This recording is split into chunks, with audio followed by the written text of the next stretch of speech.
Okay, question पूछा गया है कि गोलू भैया प्रोटीन तो पूरा हो जाता है लेकिन जो कैलोरीज है वो पूरी नहीं हो पाती, सो उसके लिए क्या करें। देखो, यहाँ पर कुछ लोगों के क्वेश्चन और ऐड करना चाहूंगा आपके अलावा। बहुत से लोगों का सोचना ये भी होता है कि प्रोटीन पूरा हो गया ओके डाइट में, अब इसके अलावा हमें कुछ भी और मैक्रोज की जरूरत नहीं है, जैसे कि फैट और कार्ब्स।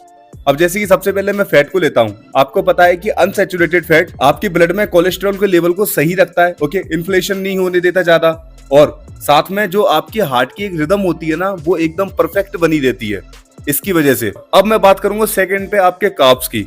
अगर आप अपनी डाइट में सही से कार्ब्स ऐड नहीं करते हो, यानी कार्बोहाइड्रेट, तो इसका आपको रिजल्ट क्या मिलेगा, जो आपको एक इंटेंस वर्कआउट में जो एनर्जी चाहिए रहती है ओके, बॉडी को एक लेवल तक पुश करना पड़ता है, एक फेलियर तक, वो आप विदाउट कार्बोहाइड्रेट्स के नहीं कर पाओगे, कैसे भी नहीं कर पाओगे। हाँ, मैंने माना कि प्रोटीन की बॉडी में जरूरत पड़ती है, बिकॉज ऑफ जब मसल सिंथेसिस की जो प्रोसेस होती है, वो चलती है प्रक्रिया जिसमें हमारा मसल डेवलप होता है, तब प्रोटीन की जरूरत पड़ती है, लेकिन इतनी नहीं पड़ती कि आप सिर्फ आपकी डाइट में एक प्रोटीन ही प्रोटीन भरा रहे, नहीं। अब मैं यहाँ पर आपसे और डिटेल में बात करूं तो उस मसल सिंथेसिस की प्रक्रिया को और ज्यादा चलाने के लिए आपको एनर्जी की जरूरत पड़ेगी। वो आप कहां से लाओगे? कार्बोहाइड्रेट से ना, क्योंकि वहां से आपको ग्लूकोज मिलेगा। अब यहाँ पर बहुत से लोग ये कहेंगे कि भैया प्रोटीन भी तो बॉडी तोड़ती है जब उसे एनर्जी की जरूरत पड़ती है। भैया जब है ना बॉडी में कुछ ऐसा सोर्स नहीं आ रहा होता है जिससे कि आसानी से एनर्जी मिल पाए, तो बॉडी प्रोटीन को कीटोन्स में तोड़ती है, तब जाके एनर्जी लेती है। अब जब आप कीटोन्स में तोड़ेगी ना बॉडी, आपका ब्लड बहुत ज्यादा एसिडिक हो जाएगा।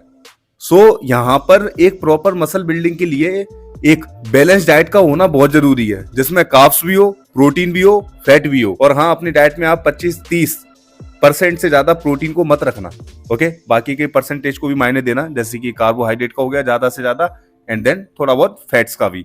थोड़ा बहुत से मतलब ये कि कमी ही नहीं, अच्छा खासा 10 से 15% तक ओके। और हाँ, आपने जो अभी कैलोरीज का पूछा था कि आपकी पूरी नहीं हो पा रही है, तो आप वो बाकी का कार्बोहाइड्रेट बढ़ाकर करो, फैट्स को भी बढ़ाकर करो, अपनी कैलोरीज को इनटेक को पूरा, जो कि मैंने अभी आपको पीछे बता चुका हूं कि किस तरीके से करना है। सो ये था कॉन्सेप्ट। आई होप आपको अच्छे से समझ में आया होगा, और आपने जो मेरी इतनी देर तक बात सुनी उसके लिए थैंक यू।